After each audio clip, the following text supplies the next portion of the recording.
다 함께 사도신경으로 우리의 신앙을 고백하겠습니다.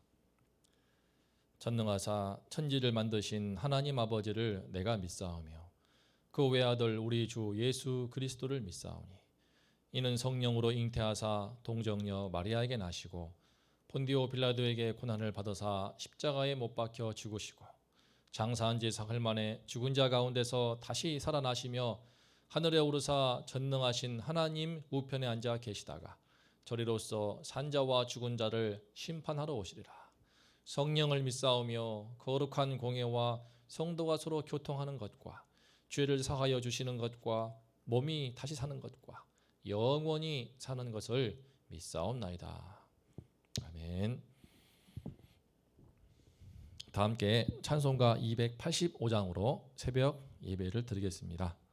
찬송가 285장입니다. 주의 말씀 받은 그날 참 기쁘고 복되도다.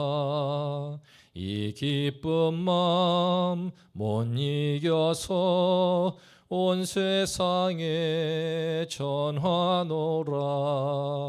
기쁜 날 주 나의 죄 다 씻은 날 늘 깨어서 기도하고 늘 기쁘게 살아가리. 기쁜 날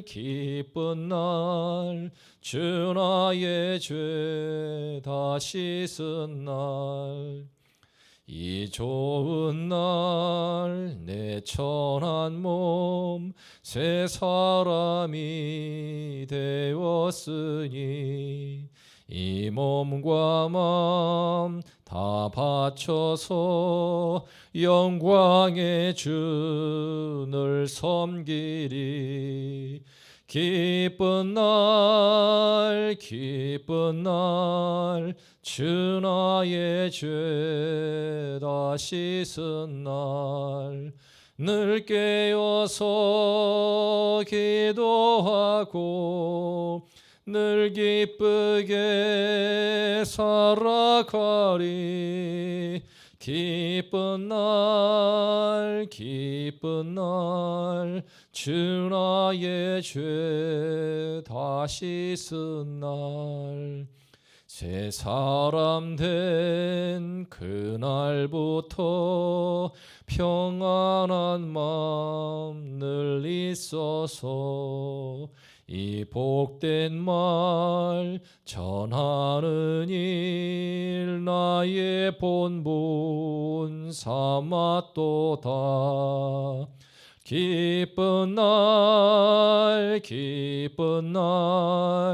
주 나의 죄 다 씻은 날 늘 깨어서 기도하고 늘 기쁘게 살아가리. 기쁜 날 주 나의 죄 다 씻은 날. 아멘.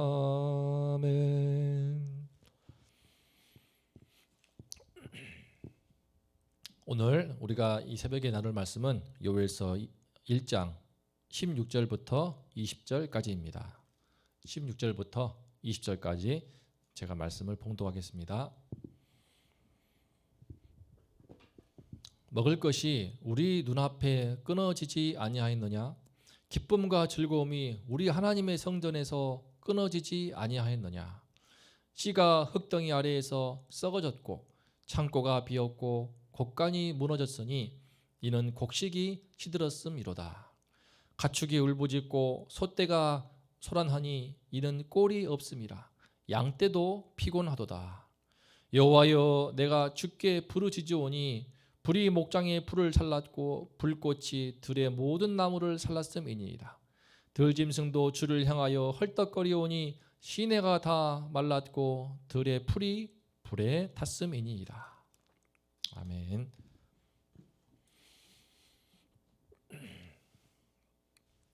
이스라엘 백성들은 현재 매우 참혹한 메뚜기 재앙을 당하고 있습니다. 먹을 것이 우리 눈앞에 끊어지지 아니하였느냐라고 외치는 것처럼 일단 먹을 게 없습니다. 메뚜기가 전부 다 갉아먹어서 입에 풀칠하는 것도 어렵게 되었습니다. 설상가상으로 메뚜기 재앙과 함께 극심한 가뭄 재앙도 임하였습니다.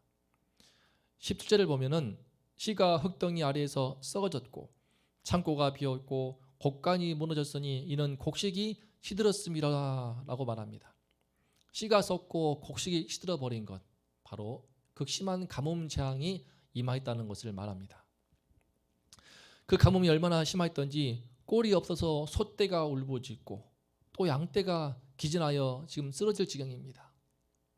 요일은 이러한 재앙 속에서 여호와의 심판의 날을 보았습니다. 지난주 봤던 것처럼 그는 지금의 재앙 속에서 앞으로 더 큰 심판이 다가올지 모른다고 하는 그 여호와의 날을 바라보면서 두려움을 갖게 되었습니다. 이제 속히 정신을 차려서 주님께 돌아오지 않는다면 이 백성에게는 소망이 없습니다. 모두가 멸망할 수 있다고 하는 그런 두려움을 지금 갖고 있습니다. 우리는 이와 같은 재앙을 당하고 싶지 않습니다. 어떤 사람이 이런 하나님의 심판과 그런 저주의 재앙을 받고 싶겠습니까? 문제는 우리 속에 흐르고 있는 그 아담의 피가 있어서 너무나 크게 끈적거리고 지독해서 내가 하나님께 반역을 하고 있으면서도 반역을 하고 있다는 것을 알지 못한다는 것입니다. 알지 못하니까 하나님이 지금 메뚜기 재앙을 내리고 있습니다. 알지 못하니까 또 극심한 가뭄 재앙을 내리고 있습니다. 그러면 우리는 어떻게 하면은 이처럼 재앙이 오기 전에 내가 지금 하나님께 멀어지고 있다. 하나님과의 관계에 내가 지금 문제가 심각하다. 그것을 감지하고 주님께 돌이키는 그런 결단을 할 수 있을까요? 어떻게 하면은 그런 상태에 있을 때 속히 하나님과의 관계를 회복하는 그러한 성도가 될 수 있을까요? 바로 이 부분을 오늘 말씀에서 살펴보고자 합니다. 먼저 16절을 보겠습니다. 먹을 것이 우리 눈앞에 끊어지지 아니하였느냐? 기쁨과 즐거움이 우리 하나님의 성전에서 끊어지지 아니하였느냐? 당장 오늘 먹을 게 없습니다. 극심한 재앙이 온 나라에 임하였습니다. 이것은 이미 하나님과의 관계가 파탄나버렸다는 것을 보여주는 것입니다. 하지만 그 전에 지금 나의 영적인 상태가 매우 위험하다. 지금 내가 빨리 정신을 차리고 하나님께 돌아와야 된다. 그것을 감지할 수 있게 해주는 중요한 팁을 지금 이 말씀이 말해주고 있습니다. 바로 기쁨과 즐거움이 우리 하나님의 성전에서 끊어져 가고 있는가 있지 않는가입니다.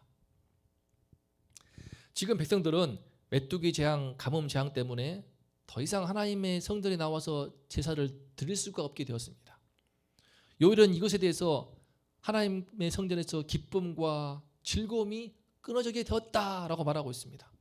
다시 말해서 요일한테 성전 제사는 하나님께 나아가는 기쁨과 즐거움을 얻는 그런 통로가 되어 왔다는 뜻입니다. 당시 이스라엘 백성들 중에서 성전의 제사를 통하여서 하나님과 아주 인격적인 만남을 갖고 교제를 나누면서 기쁨과 즐거움을 누리던 그런 사람이 얼마나 되었을까요? 대다수 백성들한테는 성전 제사는 안 드리면 마음이 찜찜하고 불편하고 주님께 복을 받기 위해서는 뭔가 바치고 드려야 할 것 같은 그런 것이었습니다. 그래서 뭔가 하나님께 드리고 제사를 드려야만이 마음 한켠이 안심이 되고 주님께서도 이제 복을 줄 것만 같은 그런 것이었습니다. 그래서 이사야 선지자는 1장에서 이와 같이 탄식하였습니다. 여호와께서 말씀하시되 너희의 무수한 재물이 내게 무엇이 유익하뇨? 너희가 내 앞에 보이러 오니 이것을 누가 너희에게 요구하였느냐? 내 마당만 밟을 뿐이니라. 헛된 재물을 다시 가져오지 말라. 내 마음이 너희의 월삭과 정한 절기를 싫어하나니 그것이 나에게 무거운 짐이라. 내가 지기에 곤비하였느니라. 하나님께서는 이스라엘 백성들이 아무리 많은 재물을 바치고 성전 마당을 들락거리면서 수없이 성전을 오가도 그것을 싫어했습니다. 전혀 기뻐하시지 않았고 그들의 껍데기뿐인 알맹이는 없고 형식만 남아있는 그들의 종교 의식을 너무나 싫어했습니다. 너희가 많이 기도할지라도 내가 듣지 아니하리니 이는 너희의 손에 피가 가득함이라 라고 탄식하십니다. 하나님께 뭔가 열심히 제사를 드리지만 그것은 형식만 남아있고 돌아서면은 세상 사람과 똑같이 손에 피를 묻히는 악행을 반복하니 그만 염증이 난다는 것입니다. 그들이 왜 이렇게 되었습니까? 바로 성전 제사가 그들한테 전혀 하나님 앞에서 주시는 그런 기쁨과 즐거움을 전혀 받지 못했기 때문입니다. 지금 이것이 바로 당시 이스라엘 백성들과 요엘 선지자의 가장 큰 차이였습니다. 요엘은 제사를 통하여서 하나님의 백성이 여호와 하나님과 인격적인 만남과 소통과 교제를 나눌 수 있다고 생각했습니다. 실제로 그는 본인이 성전에 나와서 주님께 제사를 드림으로써 여호와 하나님과 말로 다 못할 기쁨과 즐거움, 행복과 만족감을 누리고 있는 사람이었습니다. 당시에 그 용어가 제사라고 하면은 오늘날 우리에게는 바로 그것이 예배입니다. 즉 요일은 성전에서 하나님께 예배드리는 그것을 통하여서 삶의 기쁨과 즐거움을 정말 말도 닿을 수 만큼 누리고 있던 것입니다. 당시 구약 성전에서 드리는 제사가 얼마나 은혜로웠겠습니까? 양과 소를 잡고 있고 피 비린내가 나고 있으며 그런 은혜로운 설교 말씀이 있습니까? 아름다운 성가대가 있으며 정말 행복한 그런 찬송이 있습니까? 그런 것들이 거의 없었습니다. 구약에서의 제사라고 하는 것은 오늘날 우리가 드리는 신약에서 예배와 비교한다면 너무나 심심하고 참 답답하고 참 몸이 건조하지 않았을까 싶습니다. 하지만 그런 예배가 남들한테는 무거운 짐이었겠지만 요일한테는 큰 기쁨과 즐거움이었습니다. 그만큼 그런 제사를 통하여서 주님께 나아가는 그 예배를 통하여서 하나님과의 교제를 누리고 영적인 기쁨과 즐거움과 만족과 행복을 풍성하게 누리고 있던 것입니다. 이것이 매우 중요한 포인트입니다. 사랑하는 성도님들, 지금 이 새벽에 이 주의 말씀을 함께 나누며 듣고 주님께 나와 기도하시는 모든 성도님들은 아마 이 영적인 기쁨과 그 즐거움의 세계를 누구보다 잘 아신다고 믿습니다. 그런데 실제로 다수의 이 땅의 우리 교회의 성도들에게는 예배가 그와 같지를 못하고 있습니다. 그저 어려서부터 교회를 나왔으니까 또 직분을 맡게 되었으니까 안 나가면 괜히 눈치가 보이고 또 내 체면도 있고 하니까 나가는 경우가 참 많은 것 같습니다. 봉사가 있으니까 나가고 내가 기도할 순서가 되니까 나가고 그런 부분들이 우리 주위를 보면 너무나 많습니다. 그것이 우리 한국 교회의 불편한 진실입니다.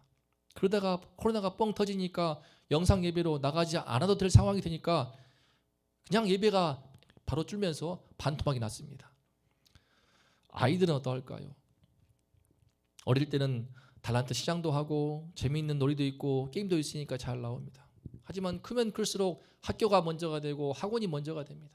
친구가 먼저가 되고 공부가 먼저가 되고 나의 생활이 먼저가 됩니다. 엄마 아빠 때문에 할머니 할아버지 때문에 억지로 예배를 나왔다가 자리에 앉다가 그랬지만 이제 청소년이 되고 대학을 가고 청년이 되어버리면 급속도로 그 심령이 냉랭해집니다. 차가워집니다. 지난달부터 우리 온동교회는 온라인 구역 대신방 중인데 담임 목사님과 우리 성도님들 대화하는 그런 내용을 듣다 보면은 내 자녀가 또 내 손주와 손녀들이 내 며느리들이 예배를 멀리하고 하나님께 나아가지 못하는 그것을 안타까워하는 모습을 정말 많이 봅니다. 또 그런 모습을 보는 저도 안타깝습니다. 그런데 우리 교회만 그럴까요? 그렇지 않습니다. 고통스럽지만은 지금 정말 많은 교회가 그와 같습니다. 코로나19는 정말 나이 많은 고령자에게 제일 위험하다고 하는데 감염될 경우에는 목숨이 위험하다고 하는데 어찌하여 예배를 드리게 되면은 현장 예배에 제일 먼저 나오시는 분들이 가장 나이 많으신 어르신들일까요? 지팡이를 짚고 오시고 있고 힘겹게 불편한 다리를 이끌고 오시는 그런 모습을 보다 보면은 저는 마음이 참 너무나 존경스럽고 감동스러우면서도 이런 생각을 하게 됩니다. 대체 내 또래의 젊은 사람들은 왜 안 나오는 것인가?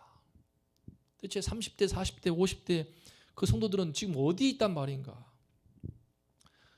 물론 각자 말로 다 못할 어떤 사정이 있을 수 있습니다. 하지만 요는 다수의 성도들이 하나님 앞에 드리고 있는 그 예배를 지금 무거운 짐으로 여기지 않고 있나 하는 것입니다. 그리고 이것은 오늘 말씀을 볼 때에 이것이야말로 재앙의 신호탄입니다. 한국교회의 재앙의 신호탄이고 이 나라와 민족의 재앙의 신호탄입니다. 영적인 기쁨과 그 영적인 즐거움이 그만큼 맞겠다는 것입니다. 그러면 나의 기쁨과 즐거움을 어디서 찾습니까? 하나님 아닌 다른 무엇에서 찾게 되는 것입니다. 하나님 아닌 다른 무엇에서, 세상으로부터 찾는 그것이 바로 우리의 우상이 되고 마는 것입니다. 어떻게 됩니까? 오늘 말씀 19절에서 요엘은 외칩니다. 여호와여, 내가 주께 부르짖으오니. 주님께 부르짖는 수밖에 없는 것입니다. 지금 요엘은 사방에 하나님이 내리신 불과 불꽃으로 인해서 목장의 풀은 다 타버렸고 또 들에 있는 모든 나무가 타버렸습니다. 들짐승도 주님을 향해서 헐떡거리고 있습니다. 모두 여호와 하나님과의 관계가 막혀있는 데서 발생된 재앙이고 심판입니다. 사람이 하나님과의 관계가 막혀버리게 되면 땅도 신음을 하고 들짐승도 피조물도 신음하게 되는 것입니다. 지금 우리가 겪고 있는 코로나 바이러스 재앙도 그렇습니다. 그만큼 우리 백성, 우리 믿는 자들이 여호와 하나님과의 관계가 꽉 막혀 있다. 기쁨과 즐거움을 전혀 맛보지를 못하고 있고 그 영혼의 숨통이 확 틀어 막혀 있다는 것을 보여주는 반증이라고 생각합니다. 어떻게 이걸 뚫을 수 있습니까? 어떻게 하면 막혀있던 모든 시험들이 뚫리고 터질 수 있습니까? 여호와여, 내가 주께 부르짖으오니. 요엘처럼 우리 하나님께 부르짖는 성도가 늘어나야 하는 수밖에 없다고 믿습니다. 내가 요엘이 되고 또 그래서 내 가족들이 요엘이 되며 우리 교회 성도들이 하나 둘씩 요엘이 되어서 우리 모두가 요엘이 될 때에 그때의 회복은 찾아옵니다. 그때의 부흥은 찾아옵니다. 그때의 여호와 하나님으로부터 오는 그 기쁨과 즐거움의 행복이 그 샘물이 터지고 강물처럼 그 은혜가 밀려올 것입니다. 이러한 은혜가 우리 모두에게 이루어지기를 간절히 소망하고 기도합니다. 다 함께 오늘 말씀 앞에서 기도하면 좋겠습니다. 하나님의 성전에 나오는 그 예배가 기쁨이고 예배가 즐거움인 것이 얼마나 큰 복인가를 깨닫습니다. 이 복이 막혀있기 때문에 지금 하나님께서 당신의 백성에게 재앙을 내리고 있습니다. 성전에 나오는 그 예배를 통한 나의 영적인 기쁨과 즐거움을 누리는 그 영혼의 행복을 누리는 그 세계가 막혀버리는 것, 그것이야말로 재앙이고 그것을 알게 하기 위해서 하나님은 재앙을 내리시고 당시에는 메뚜기장, 가뭄장이라면 지금은 우리에게는 바이러스 장이 아닐까 합니다. 하나님께서 우리 모든 원동교회를 위하여서 우리 성도들을 위하여서 은혜를 주셔서 그 심령에 막혀있던 모든 것들이 다 뚫리고 은혜의 샘물이 흘러들어와서 예배드림이 기쁨이 되고 예배드림이 즐거움이 되고 예배드림이 행복이 되는 그런 우리 모든 성도가 되게 달라고 기도하며 또 우리 다음 세대를 위하여서 기도해 주시기를 바랍니다. 나아가서 이제 온라인 대신방 중인데 담임 목사님의 신방을 통하여서 가정마다 주의 말씀의 은혜가 흘러가고 또 심령의 그 기쁨과 즐거움이 은혜가 넘치도록 기도해 주시고 우리 예배를 위하여서 또 온라인 양육반이 곧 시작되니까 온라인 양육학교를 위해서 기도해 주시고 3월 10일 인직식을 위하여서 기도하면 좋겠습니다. 기도하겠습니다. 하나님 아버지, 하나님께 나아가는 이 예배야말로 우리의 기쁨이고 우리의 즐거움이며 우리의 행복인 것을 고백합니다. 이것이 막혀버린 것이야말로 재앙이 시작되는 출발점인 것을 깨닫습니다. 하나님 아버지, 이 은혜의 샘이 막히지 않게 하여 주시옵소서. 우리 원덕교회 성도님들 한 분 한 분을 찾아와 주시고 주님께서 예배가 회복되게 도와주시고 예배를 통하여 주님께 나오는 그 기쁨과 즐거움과 영혼의 그 행복의 샘이 터져나올 수 있도록 하나님 아버지 도와주시옵소서. 우리 아이들을 도와주시옵소서. 우리 자녀들을 도와주시옵소서. 아버지께 나아가는 그 은혜의 샘이 막혔기 때문에 엉뚱한 데서 그 영적인 기쁨과 즐거움을 모르기 때문에 하나님 아닌 다른 무엇에서 기쁨을 찾고 하나님 아닌 다른 무엇에서 즐거움을 찾고 맙니다. 하나님 아버지, 그것들이 모두 우상이 되어서 우리의 이 나라와 이 땅을, 이 민족을, 우리 교회를 이렇게 병들게 하고 있습니다. 하나님 아버지, 불쌍히 여겨 주시옵소서. 은혜하라 하여 주시옵소서. 요엘처럼 여호와께 부르짖는 우리가 되게 도와주시고 나의 심령이 막힐 때 부르짖게 도와주시고 나의 가족이, 나의 자녀들이, 우리 교회의 성도들이 심령이 막혔을 때 이 때문에 우리 한 사람 한 사람이 주님께 회개하고 여호와께 부르짖을 때 내가 요엘이 되고 우리 가족이 요엘이 되고 우리 모든 성도가 요엘이 될 때에 그때에 우리 하나님께서 은혜를 부어주시고 은혜의 샘이 터져나오고 우리 온동교회가 또 우리 이 나라와 민족의 우리 한국교회가 다시 한번 희망이 되고 우리 민족의 희망이 되는 줄을 믿습니다. 하나님 아버지, 이 은혜를 부어 주시옵소서. 온라인 대신방 중입니다. 담임 목사님과 함께 해주시고 때마다 주의 말씀을 더해 주시고 주님께서 신방할 때마다 기도할 때마다 그 기도에 응답하여 주시고 성도님들의 가정 가운데 은혜의 샘이 흘러들어가게 하여 주시옵소서.